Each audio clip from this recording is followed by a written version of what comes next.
Now I'm 4 or 5 seconds from wildin', and we got 3 more days till Friday. What is the deal, beautiful people? It is your boy Ramon in the building, and we are going to discuss the heavyweights, the Galaxy S6 and 6 Edge, and HTC's M9. Now, this is going to be a multi-part series just to keep everything nice and short. And we're going to split it up into a few different categories. First is going to be design. We're going to compare the design between the two. Then there's going to be the specs. We're going to see what's inside. Then we're going to go over the camera and see who's got the best shooter there. And then lastly, we're going to cover the features. So make sure you tune in to each video.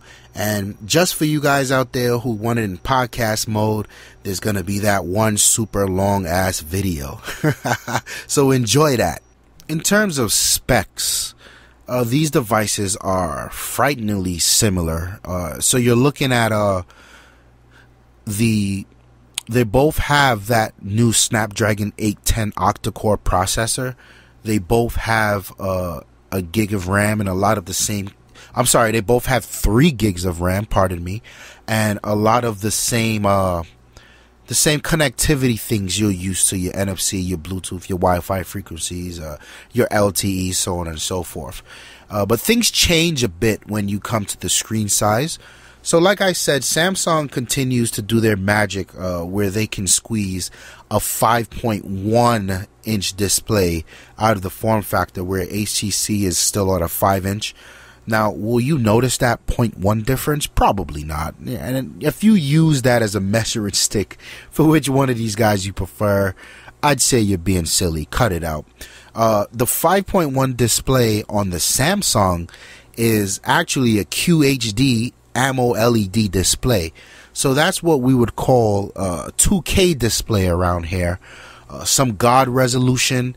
And we all know what Samsung's AMOLED displays are like. Super crisp, super vivid, super bright. You know what you can expect. Unreal viewing angles, beautiful displays. And everyone that's seen this, even in comparison with the M9's display, have outright said this is the best display on any phone in the market right now. And that's something we've come to expect from Samsung. That's what they do. Now, for the M9, you got that smaller 5-inch display, and I struggle to say smaller, right? Barely. But it's coming in at a 1080p resolution, and it is an IPS display. So the colors on this display are going to be a little more neutral, but you start to miss a lot of the dopeness of the display technology when you go AMOLED. For instance, Samsung has this, with the Edge, they have this ability to display a night clock on the edge of the screen. So because it's AMOLED, the way that technology works is it has the ability to only power the pixels needed. So you can literally display, a small clock on the side, on the edge, and continue to leave the rest of the pixels powered off. So that gives you a nice advantage for battery consumption throughout the night, so on and so forth. But on the other end of that, when we want to talk battery consumption, the M9 is only pushing a 1080p resolution display. So you have the same processor that won't be working as hard as in the Samsung, because the display is arguably, I want to say 2/3 less power. It's less power hungry. So that's also a very interesting topic when it comes to really deciding which display you wanna go for. Do you want the all-out beautiful display? Well, know that could impact your battery life, right? And now with Samsung's decision to not go with a removable battery, you can't change your battery like you would have been in the older models of the Galaxy S line. So it's definitely something to think about. That display will cost you. Whereas the 1080p display on the M9, now that's a decision to maintain the overall stability of the battery, the overall daily rating of your usability throughout the day. And this is something that is a big conversation over in the Apple world, right? Apple went with a 1080p display on the iPhone 6 Plus, not on the 6S. That the regular 6, that thing is still, I believe, a hair above a 720 display. But the display itself is so beautiful, you'd be hard pressed to say that it is 720p, or versus the iPhone 6 Plus that it's only a 1080p, or when you step up against something like a QHD display that it's not QHD. So, you know, I think if you put these devices next to each other, sure, you can tell where the resolution drops or where the higher resolution is, but in your everyday usage, can you really tell? Are you really awed when you're used to looking at something a million times a day that it's QHD?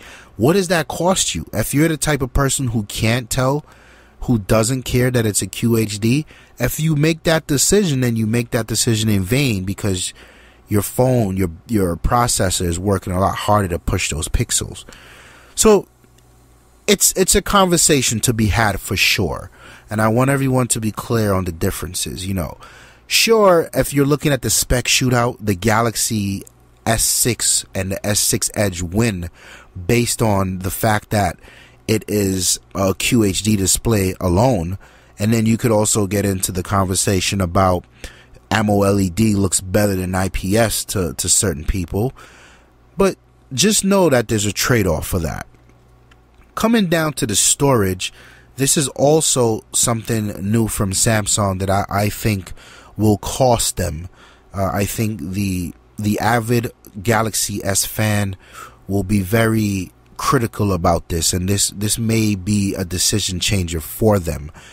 The Galaxy S6 comes in 3 storage flavors: 32 gig, 64 gig, and 128 gig. First, I wanna get on my desk here. I want to get on my couch, the roof of my building. I want to applaud Samsung for not doing what Apple does. They didn't start with a 16 gig model and a 64 and a 128. I can't for the life of me get over why Apple makes a 16 gig smartphone in 2015. So thank you, Samsung, for being an adult and offering a 32 gig at the bare minimum. Not all is good though. See, the M9 offers 32 gigs and that's it. You get that 32 gig flavor. But the M9 supports expandable memory. So you can get that 32 internal storage, that 32 gigabyte internal storage, and then you can add on top of that 128 gigabyte storage card.